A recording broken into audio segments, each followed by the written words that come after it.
very quickly before we go out, what we're going to do for the next 2 days. Today we're going on a walk on the moors. We're going to see what we find. We're going to learn about the moors. You're going to ask us tons of questions. We want you to use your eyes, your ears, your fingers to touch. We might see what things smell like. No tasting though, absolutely no tasting. We are thinking today about climate change.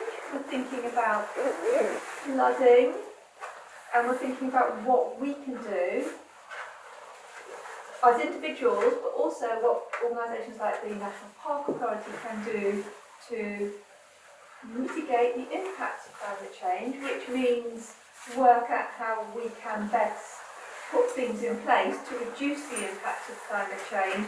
Also, what we might be able to do to reduce climate change overall. You jumped out your skins, it went right behind you, didn't it?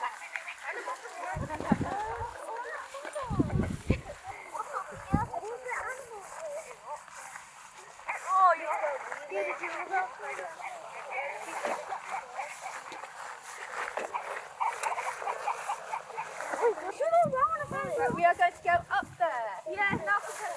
Well, Michael peppered me anyway.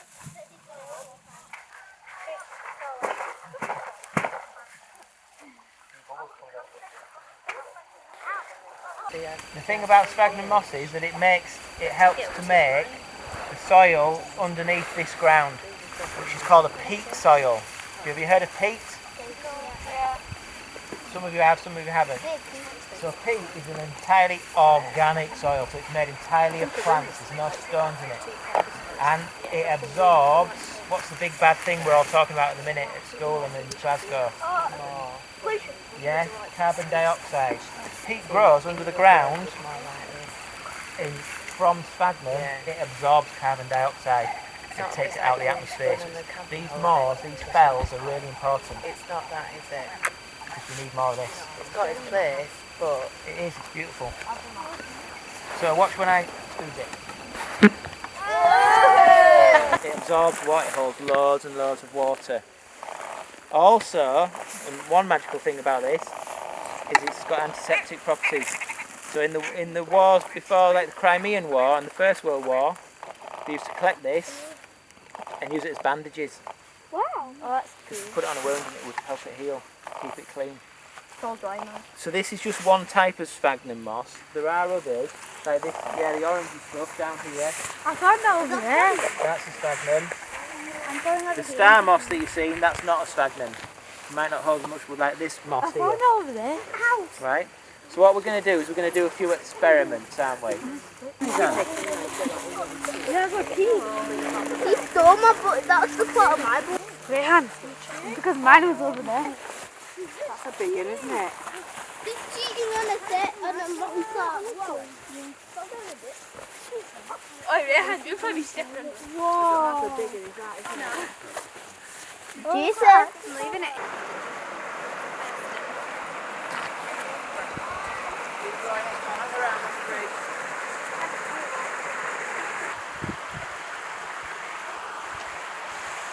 In July 2019, so just over 2 years ago, we had this massive weather event here.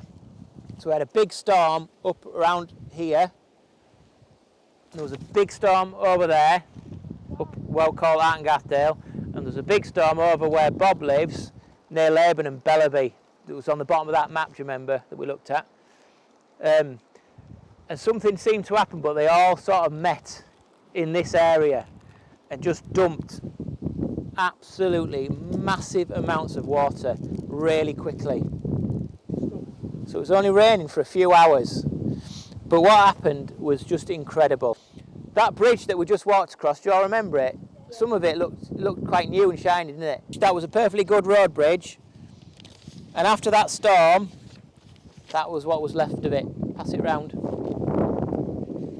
Yeah? There's a house, there's another one of these streams just over there, and there's a house, that was the back of it. Took the back of the house off. Yeah? This is we call these gills or a stream, but mainly a gill. Yeah, this is Cogden Gill. The next one across is called Grinton Gill. That flows down into Grinton, and that was a lovely little green, little stream. Lots of green bits like this alongside of it. 2 hours later, that was what was left. Yeah? I was at home upstairs and it was raining, and I thought that's heavy rain, and you couldn't see across the street. And I'd got my computer on and I looked on the weather map at the radar, and it showed something I've never ever seen before on the radar. It said that the rain was coming down at more than 25 centimetres an hour, that quickly, and the moors just could not cope with it. Water started coming down, and I live just above the road, but there are houses on the other side which are lower than the road, and the water was just hurtling down the road and going into these houses. It washed garage doors off, it picked cars up and bashed them into the houses. Most cars on that side of the road were written off the following week. Houses could not be repaired. They had the water hip high in the living rooms, and it was horrible water because it had come off the moors. So they lost all the electric. Mr. Sunak, who was our MP, came round to look, and the Bishop of Ripon did, and just to see how bad it was for themselves. The Bishop was particularly interested down in Grinton, the village at the bottom here, because that's where her vicar had her vicarage, and that was wrecked completely. Now you saw all these stones here. The hillsides before, as we've just seen, were like this one here before, but all that vegetation got knocked off, and the boulders just went tumbling down here like small pebbles. When I say the boulders went tumbling down, I was across trying to help the neighbour, and we were putting sandbags out to try and stop the water going down her drive into the house and the garage, and the sandbags themselves were just being washed away. Fortunately, it didn't come up further than about halfway up our drive, so our house wasn't flooded. But all the houses on the other side were, and nobody got in those houses from the end of July to almost Easter the following year. If you weren't insured, and one or two people were not insured, they relied on charity. And most of the people in Bellaby were fortunate, they'd got insurance. And the insurers paid for them to go into houses and new furniture for downstairs, because it was all wrecked, couldn't be repaired. Part of my job is those little footbridges and footpaths that run alongside rivers and stuff. So it caused an awful lot of damage. You see this picture. So this was another valley that was just a nice little green valley, just a little stream coming down it called Swaledale. And then within 2 hours, it was completely wiped out. You know, it was like 3 times the width. All that brown stuff was where it was green, and that's all fresh stone that's been washed down from the moor above, or unearthed, or the ground or the soil has been taken away and stripped and revealed all that. But there would have been millions of tons of stone literally exposed and washed down. We lost that day, within 2 hours, those 2 hours, we lost 14 bridges. And we've still got 2 more to fix, 2.5 years later. So some people believe, or there's a bit of a theory, that the ground, these moors, are really important to slow the flow of water from what we call the head of the catchment, the top of the catchment where water falls, rain falls, to where it gets into the river system and flows out through cities like Bradford and Manchester and York and Leeds. Yeah? So there's an awful lot of rainfalls in the Yorkshire Dales, and it feeds into an awful lot of river catchments and goes through to an awful lot of cities and past people's homes. So if we can stop water, if we can keep more water up here as it falls, that'll be much better.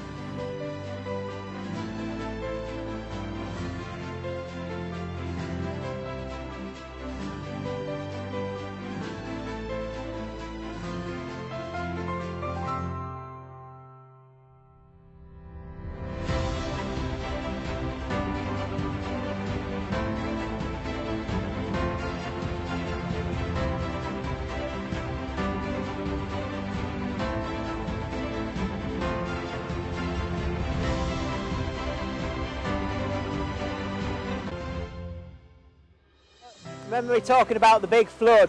Yeah? Well, it started, part of it above here, and it came racing down here and it did loads and loads of damage. This site, this Grinton Smelt Mill we call it, is really important because it's the last smelt mill in the Yorkshire Dales that still has its full roof on.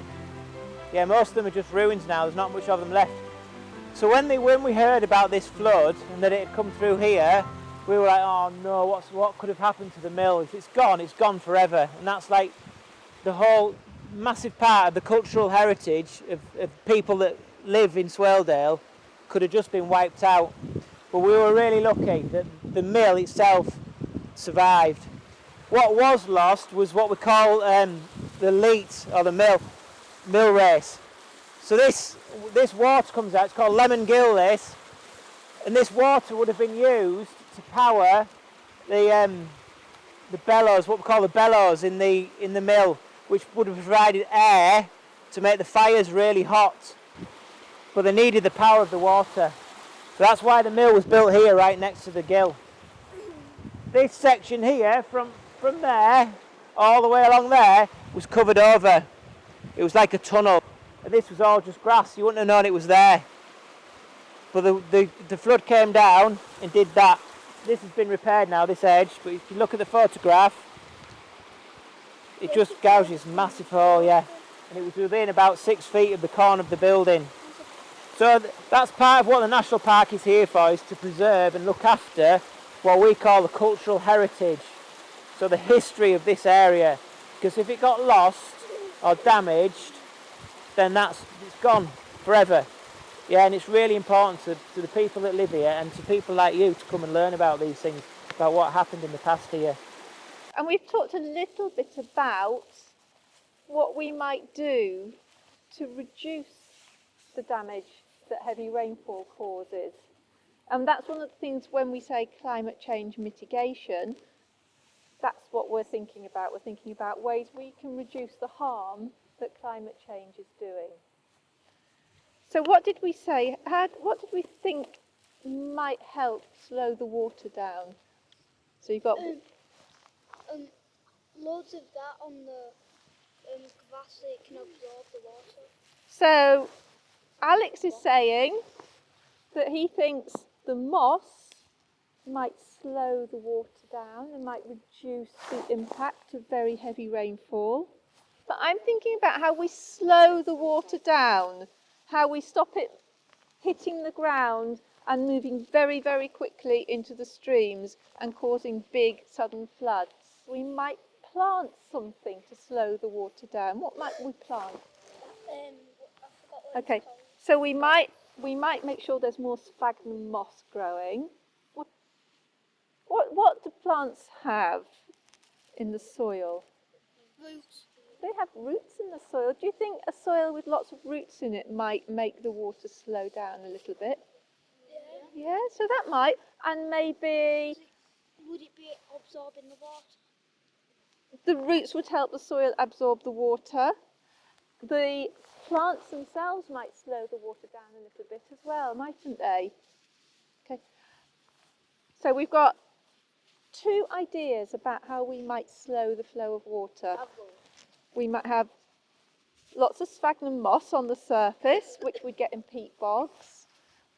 We might have lots of plants that we might get, like heather or trees. So what I would like you to do is I want you to devise an experiment that tests whether this can slow the water down, whether plants might slow the water down. Oh no, I've got enough soil. I think we're dead.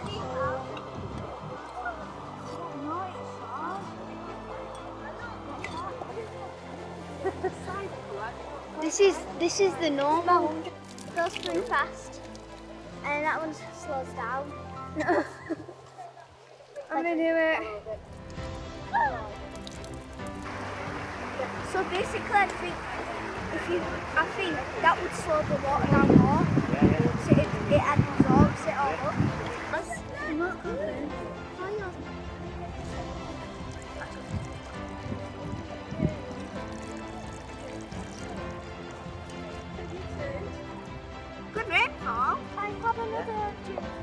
where there isn't any moss, it all falls off and it all just runs away. Yeah, because I've packed it. Just going to use my hands. Oh, no. Right, so now pour that measured amount of water in. Last time I didn't pack it. Necessarily. I didn't pack it last time.